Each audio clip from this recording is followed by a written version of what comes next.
వేయలేదు, క్రైస్తవుడికి బౌండరీస్ వేయలేదు. కానీ క్రైస్తవుడు లేఖనములను దాటి పని చేయకూడదు, క్రైస్తవుడు ఆత్మదేవుణ్ణి దుఃఖపరుస్తూ పని చేయకూడదు. అది ఒక్కటి జాగ్రత్తగా చూసుకుంటే చాలు. మనం వాక్యాన్ని దాటకూడదు, ఆత్మదేవుణ్ణి దాటకూడదు, వారితో పాటే కొనసాగాలి. ఆయన ధర్మశాస్త్రం నెరవేర్చి కొట్టేశాడు. ఇంకా అదే కర్మకాండలో బ్రతుకుతున్నాం మనం, ఇంకా అదే కర్మకాండలో. అందుకే చూడండి, స్త్రీలను అంటుంటారు, మీరు నెలలో 4 రోజులు 5 రోజులు కడగా ఉండాలి, మీరు మందిరానికి రాకూడదు, ప్రభు భోజనమే తీసుకోకూడదు అంటుంటారు ఈ ధర్మశాస్త్రోపదేశకులు. ఎంత బుద్ధి లేకపోతే అలాంటి ఆలోచన వచ్చుంటది మనసులోకి. దేవుడు ధర్మశాస్త్ర కర్మకాండను కొట్టివేసి నెరవేర్చేశాడు. ఈరోజు మనకు అలాంటి కర్మకాండతో సంబంధం లేదు.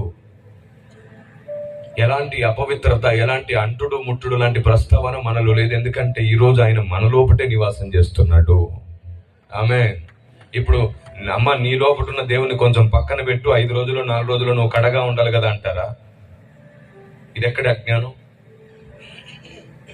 అప్పుడు దేవుడు ప్రత్యక్ష గుడారంలోనూ మందిరంలోనూ ఉన్నాడు. ఇప్పుడు దేవుడు మనల్నే మందిరంగా మార్చుకున్నాడు.